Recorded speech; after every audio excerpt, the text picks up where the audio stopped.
उत्तराखंड प्रदेश भाजपा अध्यक्ष बंशीधर भगत का चौंकाने वाला बयान सामने आया है। बंशीधर ने इकरार करते हुए भाजपा को चेताया है। उन्होंने 2022 के चुनाव में जीत का हवाला देते हुए ऐसी नसीहत दे डाली जिसे सुनकर भाजपाई तो क्या आप भी चकित हो जाएंगे। मोदी के नाम पर नया पाल लगाने वालों के लिए तो बंशीधर का बयान जैसे नाव में छेद ही करता दिख रहा है। और वहीं विपक्ष की बात करें तो भाजपा प्रदेश अध्यक्ष के बयान पर वो चुटकी ले रहा है। अब ऐसा नहीं है कि मोदी के नाम से लोग वोट दे देंगे, बहुत दे दिया मोदी के नाम से वोट। आगे मेहनत स्वयं करनी पड़ेगी, लोगों को खुद क्षेत्र में जाना पड़ेगा और ये मैंने कहा है कि परफॉर्मेंस सबकी देखेंगे। तो आपने सुना, प्रदेश अध्यक्ष ने ये मान लिया कि पहाड़ में भाजपा सिर्फ मोदी के नाम पर नहीं जीत सकेगी और अगर जीत चाहिए तो प्रतिनिधि को परफॉर्मेंस देनी होगी। बंशीधर के इस बयान के बाद जैसे विपक्ष के हाथ चांदी लग गई हो।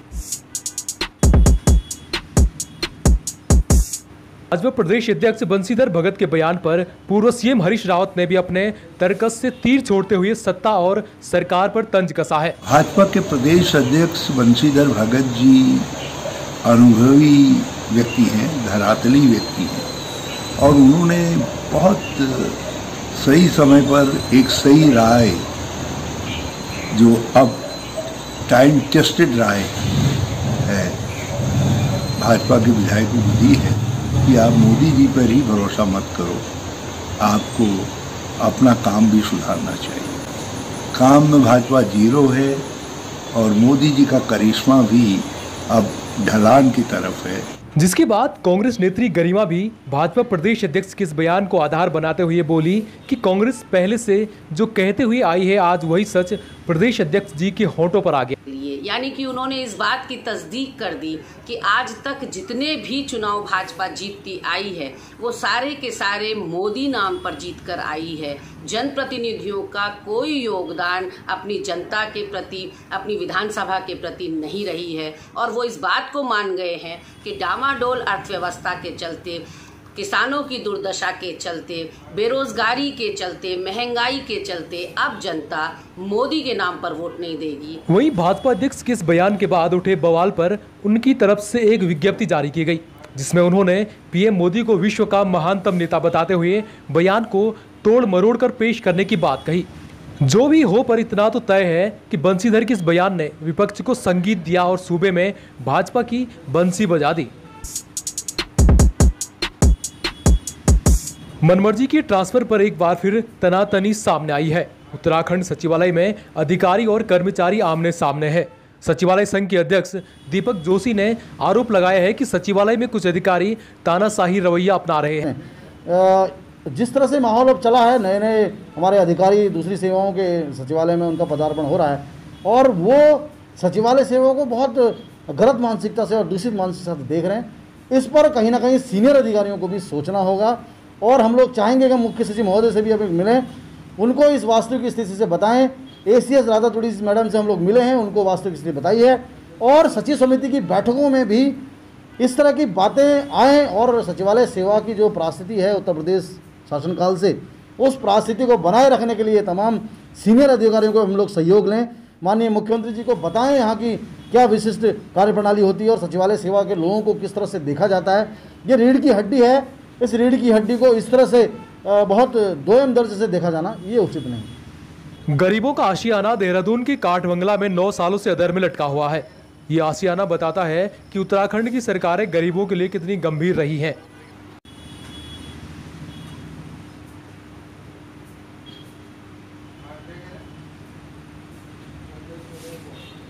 देखिए, ये 148 आवास थे बीएसयूपी के और ये काफ़ी पहले से इसका निर्माण कार्य चल रहा था। यूपी राजकीय निर्माण निगम इसकी कार्यदायी संस्था थी और उसमें करीब सेमी फिनिश स्थिति पर हैं। कई जगहों पर भी काम नहीं भी हुए हैं और स्ट्रक्चर खड़े भी हैं, तो इस पर शासन स्तर पर भी काफ़ी गंभीर विचार विमर्श किया गया था और इसमें फिर हम लोगों ने ये निर्णय लिया था कि चूँकि इसमें पुनः इसको कंप्लीट करने में तकरीबन 7 से 8 करोड़ रुपए का खर्च फिर आएगा और इसके जो प्रधानमंत्री आवास योजना एक पूरे देश में चल रही है तो इसमें उनके लाभार्थियों को हम एडजस्ट कर सकें, इसके लिए एमडीडीए से भी वार्ता हुई थी सचिव महोदय की अध्यक्षता में। एमडीडीए इन प्रिंसिपल एग्री है उसको लेने के लिए, लेकिन उसके पहले चरण में हमारी एक कमेटी हमने गठित कर दी है जितना पैसा रिलीज़ हुआ था यूपी राजकीय निर्माण निगम को, उसकी हम पहले वेरिफिकेशन करेंगे क्या उतने पैसे का यूटिलाइजेशन किया गया कि नहीं किया गया।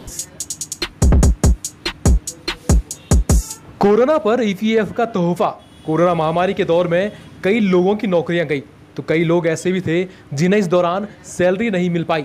ऐसे में लोगों की परेशानियों को देखते हुए ईपीएफ यानी भारतीय कर्मचारी भविष्य निधि संगठन ने कोविड एडवांस स्कीम की शुरुआत की, जिसका अभी तक करीब 30,000 लोग लाभ उठा चुके हैं। हालांकि अनलॉक के इस दौर में जब सब कुछ खुल गया है, इस दौरान भी कोविड एडवांस स्कीम को जारी रखा गया है और अब भी लोग इसका लाभ ले रहे हैं। कर्मचारी भविष्य निधि संगठन के आयुक्त मनोज कुमार यादव ने बताया कि लोगों की परेशानी को देखते हुए ईपीएफ ने कोविड एडवांस स्कीम को लॉन्च किया था। इसके तहत कर्मचारी एडवांस 3 महीने की सैलरी या फिर ईपीएफ में जमा धनराशि का 75% पैसा निकाल सकते हैं। ये कोरोना टाइम्स में बहुत सारे लोगों की नौकरियां चली गई और बहुत लोगों को सैलरीज नहीं मिली क्योंकि इंडस्ट्रीज़ को बंद करना पड़ा लॉकडाउन के चक्कर में।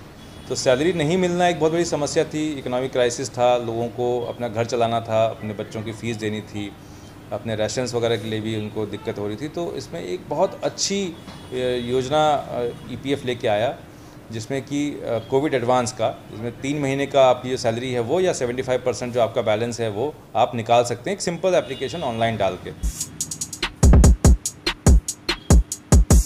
केंद्रीय उद्योग और वाणिज्य मंत्री पीयूष गोयल ने ऑनलाइन आत्मनिर्भर भारत बनाने के लिए एक जनपद से एक उत्पाद का चुनाव करने के विषय पर बैठक ली।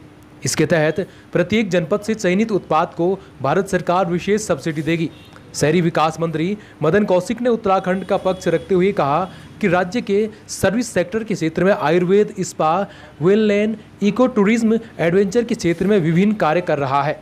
यह कार्य संपूर्ण राज्य में हो रहा है, इसको योजना में शामिल किया जाए। प्रोग्राम बहुत तेजी के साथ आगे बढ़ने की संभावना है, तो इसमें हम लोग अच्छा करेंगे और जो पहला स्थान हमारा है इसके लिए हमने माननीय मुख्यमंत्री जी और सभी जो लोग इसमें लगे हुए थे उनको खासतौर पर विशेष रूप से बधाई दी।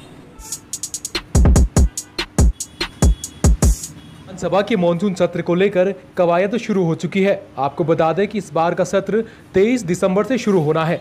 सत्र को लेकर तैयारियां जोरों पर चल रही है, लेकिन इस बार कोरोना काल के चलते विधानसभा सत्र में सोशल डिस्टेंसिंग का पालन कराना सरकार के लिए भी एक चुनौती बनी हुई है। मेरा पहला फोकस है कि विधानसभा में ही हम लोग सत्र कुछ करें। जो सरकार की गाइडलाइंस हैं सुरक्षा के लिए, जो हमारे हेल्थ डिपार्टमेंट की गाइडलाइंस हैं, उसको मद्देनजर रखते हुए हम लोग आप जैसे तमाम साथियों से भी सहयोग की अपील करेंगे, अधिकारियों से भी सहयोग की अपील करेंगे, दर्शकों से भी सहयोग की अपील करेंगे और उन सब बातों को देखते हुए हम कोशिश करेंगे कि जो भी सोशल डिस्टेंसिंग मुख्य रूप से जो विषय सामने आ रहा है उसका भी पालन करेंगे। उत्तराखंड के हिलीवुड में भी कोरोना ने दस्तक दे दी है। उत्तराखंडी संगीत जगत के लोक गायक साहब सिंह रमोला कोरोना पॉजिटिव पाए गए हैं। इस खबर के बाद उनके प्रशंसक सोशल मीडिया पर जल्द उनके स्वस्थ होने की कामना कर रहे हैं।